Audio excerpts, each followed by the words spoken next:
नमस्ते बच्चों, कैसे हैं आप? आज हम कक्षा 9वीं और 10वीं की विषय हिंदी सुदर्शन लिखित बात अठन्नी की कहानी पढ़ेंगे। हम बात अठन्नी की कहानी के प्रश्न उत्तर देखेंगे।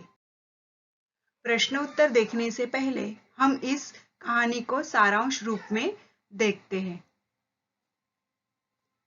इस कहानी का मुख्य पात्र रसीला एक इंजीनियर जगत बाबू के घर मात्र 10 रुपया की मासिक तनख्वाह पर नौकरी करता था। रसीला के बच्चे, पत्नी और पिता गांव में रहते हैं, जिनका पालन पोषण रसीला के भेजे गए पैसों से होता था। इतने कम वेतन से रसीला और उसके परिवार का गुजारा बहुत मुश्किल से होता और जगत बाबू भी रसीला का वेतन नहीं बढ़ाते। इंजीनियर साहब के घर के पड़ोस में ही मजिस्ट्रेट शेख साहब का घर था। शेख साहब के घर का नौकर रमजान और रसीला में अच्छी मित्रता थी। एक बार रसीला के बच्चे की तबीयत खराब हो जाती है और गांव मदद भेजने के लिए उसके पास रुपए नहीं होते। तभी रमजान उसे 5 रुपए देता है। रसीला उन 5 रुपए में से 4.5 रुपए तो चुका देता है, परंतु अठन्नी फिर भी बाकी रह जाती है। इस अठन्नी को अदा न कर पाने की वजह से रसीला काफी दुखी रहता था। इसी बीच एक बार रसीला जगत बाबू को 500 रुपए की रिश्वत लेते हुए सुन लेता है। यह बात वह रमजान को बताता है। तब रमजान कहता है कि शेख साहब भी रिश्वत लेते हैं। आज ही एक आदमी आया था, कम से कम 1000 रुपए की रिश्वत ली होगी। एक दिन जगत बाबू रसीला को मिठाई लाने के लिए 5 रुपए देते हैं। रसीला के मन में पाप आ जाता है और वह हलवाई से 4.5 रुपए की मिठाई खरीदता है और अठन्नी बचाकर रमजान का कर्ज अदा कर देता है।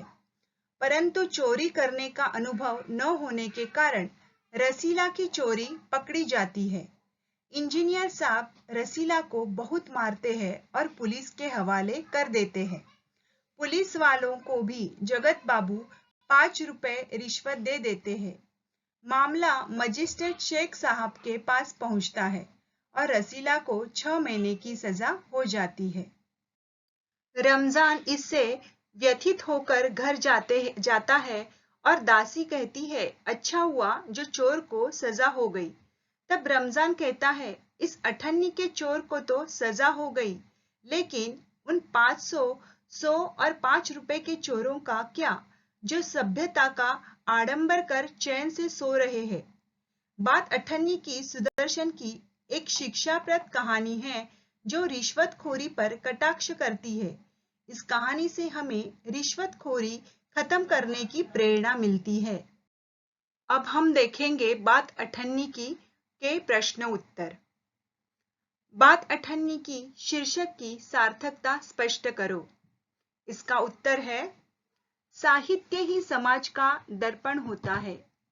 बात अठन्नी की कहानी में कथाकार श्री सुदर्शन ने कहानी के माध्यम से समाज के कड़वे सच का परिचय करवाया है। पूरी कहानी अठन्नी पैसे के इर्द गिर्द घूमती दिखाई देती है। रसीला को तो अपने बीमार बच्चों के इलाज के लिए अपने मित्र, जो कि पड़ोसी का चौकीदार रमजान है, से उसे पैसे लेकर भेजता है। बच्चों के ठीक हो जाने पर थोड़े थोड़े करके पैसे चुका देता है, लेकिन सिर्फ 8 आने बकाया रह जाते हैं। एक दिन अपने मालिक जगत सिंह द्वारा 5 रुपए की मिठाई मंगाए जाने पर वह 8 आने की हेराफेरी पर अपना उधार रमजान को चुका देता है, लेकिन उसकी यह चोरी मालिक द्वारा पकड़ी ली जाती है और बहुत मार पड़ती है तथा वह पुलिस को सौंप दिया जाता है। अदालत में उसे 6 महीने की सजा सुनाई दी जाती है। इस प्रकार उसके साथ बहुत अन्याय हुआ था। इस दुनिया में गरीबों पर अमीरों द्वारा सिर्फ अपने स्वार्थ सिद्ध करने के लिए अत्याचार किए जाते हैं। सिर्फ 8 आने के लिए रसीला को मार भी खानी पड़ी तथा 6 माह की सजा भी दी गई है। पूरी कहानी आरंभ से अंत तक अठन्नी के चारों ओर घूमती है, अतः बात अठन्नी की शीर्षक पूरी तरह से सार्थक एवं उचित है। अभी हम अगला प्रश्न देखेंगे। रसीला का चरित्र चित्रण कीजिए। इसका उत्तर है, बात अठन्नी कहानी का मुख्य पात्र रसीला है। वह एक गरीब व्यक्ति है। वह बाबू जगत सिंह के यहाँ नौकर है। सिर्फ 10 रुपए के मासिक वेतन पर वह कई वर्षों से जगत सिंह के यहाँ काम कर रहा है।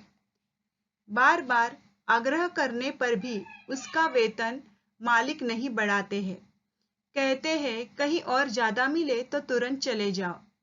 रसीला को लगता है कि यहाँ उसको बहुत सम्मान मिलता है, इसलिए यहाँ रहना उचित है। कर्तव्यनिष्ठ। वह एक ईमानदार कर्तव्यनिष्ठ नौकर है, जिसके काम से उसके मालिक जगत सिंह संतुष्ट है। उसके स्वभाव में सरलता और सादगी है। उसके यही स्वभाव के कारण पड़ोसी का चौकीदार रमजान उसका मित्र बन जाता है। उसके साथ वह दुख सुख साझा करता है। यही कारण है कि बच्चों के बीमार पड़ने पर रमजान ने उसकी पैसों से मदद की। सीधा व सरल। रसीला स्वभाव से सीधा व सरल है। कमजोरी के क्षणों में वह 8 आने की चोरी करता है, लेकिन मालिक द्वारा दबाव डालने पर वह अपना अपराध स्वीकार कर लेता है। लेकिन मालिक को उस पर दया नहीं आती है। अदालत में ही वह अपना अपराध स्वीकार कर लेता है। वह चाहता तो कह सकता था कि जगत सिंह उसे फंसा रहे हैं, लेकिन उसके सच्चाई का ही सहारा लिया। अतः यह कहा जा सकता है कि रसीला एक ईमानदार, कर्तव्यनिष्ठ, परिश्रमी, सरल तथा संकोची स्वभाव का व्यक्ति है। उसकी ईमानदारी एवं मिलनसार व्यक्तित्व पाठकों पर एक गहरा प्रभाव छोड़ती है। अगला प्रश्न है, रसीला नौकरी छोड़कर कहीं और क्यों नहीं जाना चाहता था? उसका उत्तर देखेंगे। रसीला स्वभाव से ही संकोची स्वभाव का था। वह बाबू जगत सिंह के यहाँ कई वर्षों से नौकर के रूप में काम कर रहा था। उसने कई बार मालिक से तनख्वाह बढ़ाने की बात कही, लेकिन मालिक हमेशा उसे इनकार कर देते। कहते कहीं और नौकरी कर ले। रसीला को लगता कि उसे यहाँ अधिक सम्मान मिलता है, अतः यदि वह कहीं और गया तो 2-3 रुपए उसे अधिक मिल जाए, लेकिन जितना सम्मान यहाँ मिलता है उसे वह नहीं मिल पाएगा। अतः वह अपने काम से खुश है और कहीं अन्य जगह काम नहीं करने जाता। अगला प्रश्न है, रमजान कौन है और रसीला के साथ उसके कैसे संबंध है? उत्तर देखेंगे। रमजान एक नेक दिल इंसान है। वह इंजीनियर जगत सिंह के पड़ोसी जिला मजिस्ट्रेट शेख सलीमुद्दीन के यहाँ चौकीदार है। रमजान और रसीला इस प्रकार पड़ोसी भी और उन दोनों में गहरी मित्रता है। दूसरा प्रश्न है, रसीला की परेशानी सुनकर रमजान ने उसकी किस प्रकार सहायता की?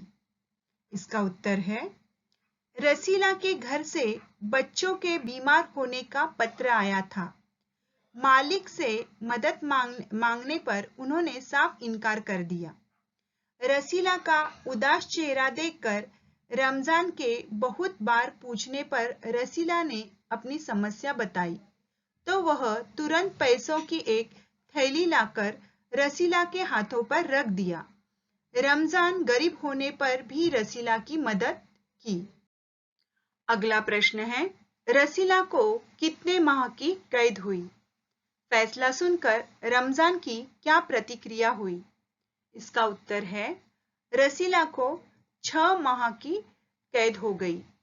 फैसला सुनकर रमजान की आंखों में खून उतर आया, क्योंकि सिर्फ 8 आने की चोरी के लिए रसीला को 6 महीने की सजा हो गई, जबकि बड़े बड़े चोर आराम से घूम रहे हैं। दूसरा प्रश्न है, रमजान ने दुनिया को अंधेर नगरी क्यों कहा है? इसका उत्तर देखेंगे। रमजान ने दुनिया को अंधेर नगरी इसलिए कहा क्योंकि उसकी नजरों में यह फैसला नहीं अंधेर था।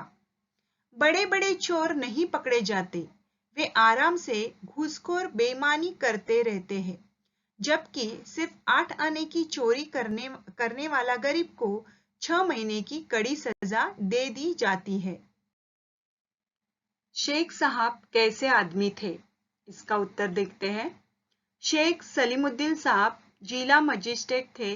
वे बहुत ही बड़े रिश्वतखोर और बेईमान थे। न्यायाधीश के पद पर बैठकर भी वह न्याय नहीं करते थे। जिस प्रकार वह रसीला को एक मामूली गलती के लिए 6 मास की सजा सुनाते हैं, इससे उनके स्वार्थी और अन्यायी होने का पता चलता है। नेक्स्ट प्रश्न है, जगत सिंह कौन थे? उनका परिचय दो।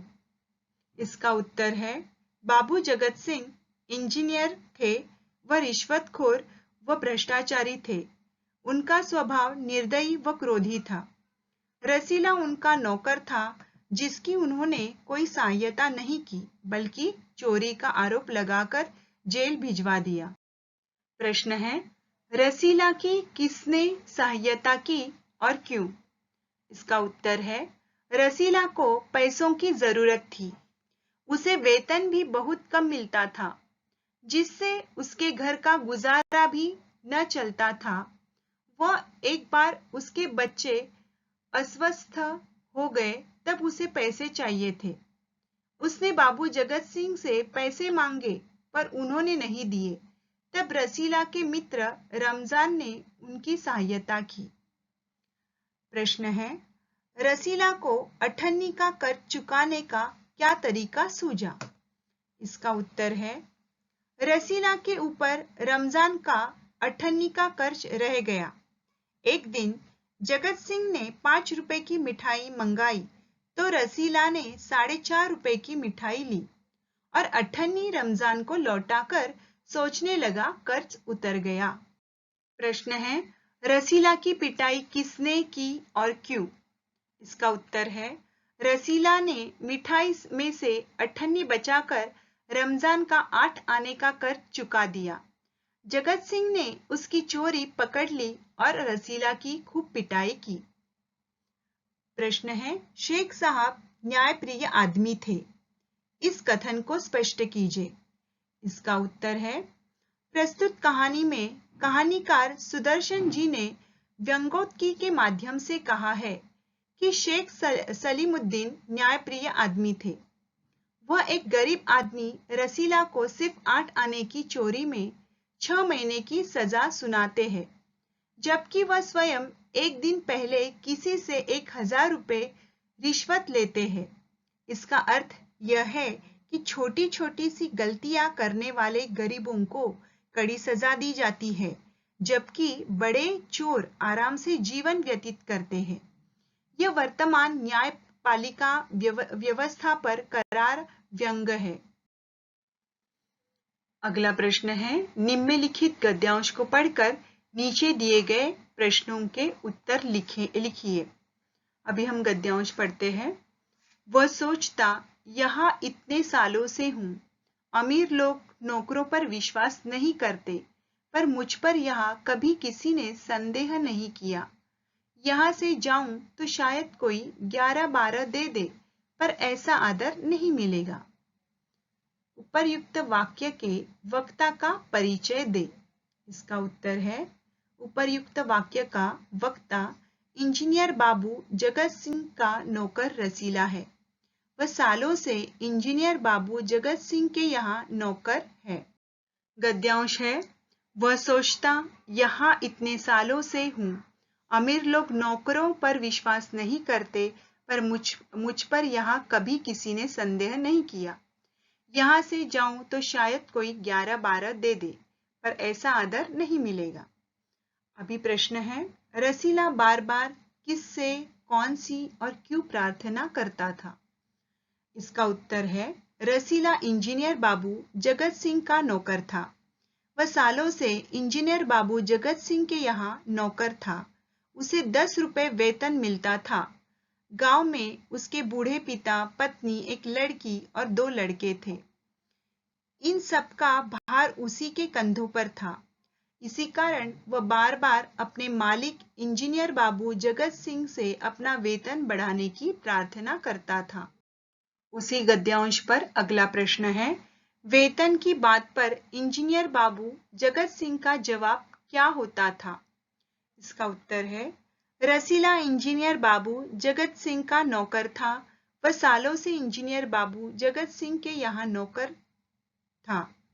उसे 10 रुपए वेतन मिलता था। गांव में उसके बूढ़े पिता, पत्नी, एक लड़की और 2 लड़के थे। इन सब का भार उसी के कंधों पर था। इसी कारण वह बार बार अपने मालिक इंजीनियर बाबू जगत सिंह से अपना वेतन बढ़ाने की मांग करता था, परंतु हर बार इंजीनियर साहब का यही जवाब होता था कि वे रसीला की तनख्वाह नहीं बढ़ाएंगे। यदि उसे यहाँ से ज्यादा और कोई तनख्वाह देता है तो वह बेशक जा सकता है।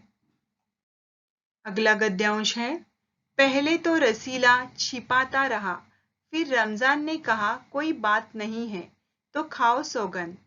उपर्युक्त वाक्यों के वक्ता तथा श्रोता का परिचय दे। इसका उत्तर है, उपर्युक्त वाक्य का वक्ता जिला मजिस्ट्रेट शेख सलीमुद्दीन का चौकीदार मियां रमजान है और वक्ता उनके पड़ोसी इंजीनियर बाबू जगत सिंह का नौकर रसीला है। दोनों बड़े ही अच्छे मित्र थे। इसी गद्यांश में वक्ता श्रोता को सौगंध खाने के लिए क्यों कहता है? इसका उत्तर है, एक दिन रमजान ने रसीला को बहुत ही उदास देखा। रमजान ने अपने मित्र रसीला की उदासी का कारण जानना चाहा, परंतु रसीला उससे छिपाता रहा। तब रमजान ने उसकी उदासी का कारण जानने के लिए उसे सौगंध खाने के लिए कहा। इसी गद्यांश का प्रश्न है, श्रोता की उदासी का कारण क्या था? इसका उत्तर देखते हैं। श्रोता रसीला का परिवार गांव में रहता था। उसके परिवार में बूढ़े पिता, पत्नी और 3 बच्चे थे। इन सब का भार उसी के कंधों पर था और रसीला का मासिक तनख्वाह मात्र 10 रुपए मिलती थी। पूरे पैसे भेजने के बाद भी घर का गुजारा नहीं हो पाता था। उस पर गांव से खत आया था कि बच्चे बीमार हैं, पैसे भेजो। रसीला के पास गांव भेजने के लिए पैसे नहीं थे और उसकी उदासी का कारण था। उसी गद्यांश के ऊपर प्रश्न है, वक्ता ने श्रोता की परेशानी का क्या हल सुझाया? उसका उत्तर देखते हैं। वक्ता ने श्रोता की परेशानी का यह हल सुझाया कि वह सालों से अपने मालिक के यहाँ काम कर रहा है, तो वह अपने मालिक से कुछ रुपए पेशगी के क्यों ना ही मांग लेता। अभी गद्यांश है, यह इंसाफ नहीं अंधेर है।